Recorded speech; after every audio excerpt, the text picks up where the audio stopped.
জলদি আর কিছু আমি সিরাম ইউজ করি। আজকে আমরা কি ট্রাই করবো সিনি? কুনাফা চকলেট। কুনাফা তো অনেক খুঁজে দুবাই থেকে আমি নিয়ে এসেছি। না না একদম না, এটা আমি এনেছি হচ্ছে নিউ মার্কেট থেকে, অনেক খুঁজে। তো অনেক কটা ফ্লেভার ছিল, ভাবলাম যে অথেন্টিক পিস্তাচিও ওয়ালাটাই নিই, তো এটাই আজকে ট্রাই করবো। এত বড় একটা কাঁচি দিয়ে কাটবো, ছিল ছুরি, হ্যাঁ মানে ছুরি ছুরি হাত দিয়ে খুলে গেল। ভিডিও বানাচ্ছি, এবার বেরিয়ে যাবে সব। বাবা কি প্যাকেজিং, এটা দুবাই ওয়ালা প্যাকেজিং ব্রো। তো দেখি কেমন। হাবিবি দাঁড়া, ওয়েলকাম টু দুবাই। ভেঙে না যায় তাহলে আর ওই মজাটাই তো হবে না। হ্যাঁ এটা তেল তেল, যাই না দেখি। ভালো আছো তো? হ্যাঁ হ্যাঁ ভালো কেন থাকবে না। তাই চকলেটটা আমি ফার্স্টে খুলবো। পুরে বাপরে, ফ্যানটা চালা, বহুত গরম লাগছে আমার। সুন্দর দেখতে। আরে আরেকটা স্টিকার আছে, ওইটুকু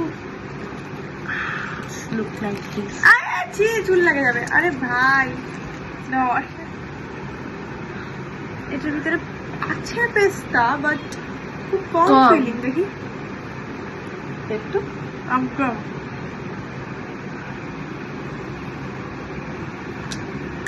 দারুণ না, খারাপও না, 8 out of 10, বাট প্রচন্ড গলে গেছে। চলো বাকিদের ট্রাই করাবো। এত মিষ্টি হতে পারছিল। মিষ্টি আছে, অবভিয়াসলি চকলেট মিষ্টি থাকবে, এটা স্বাভাবিক। এটা অ্যাকচুয়ালি মিল্ক চকলেট, ভালো এটা। মিল্ক চকলেটের ভিতরে কালার গুলো হোয়াইট চকলেট দিয়ে করা। ভেতরটা আমি জানি না এখানে কি ইউজ করা আছে, আমার তো অ্যাকচুয়ালি এটা সিমই।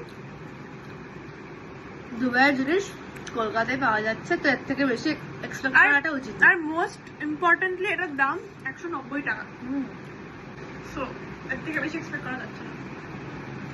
এটার পরে এক বোতল জল মাস্ট। খুঁজে খুঁজে এনেছি এই চকলেটটা, বাট নিউ মার্কেটে, হক মার্কেটের ভিতরে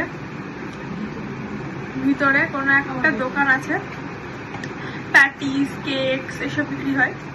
নামটা তো দেখি একটা দা ইম্পেরিয়াল বা কিছু একটা, এরকম একটা নাম, মনে নেই আমার নাম। যাই হোক, তোমরা যদি খুঁজে পাও অফকোর্স কিনে এনো, একবার ট্রাই করো। Bye bye, love you and take care.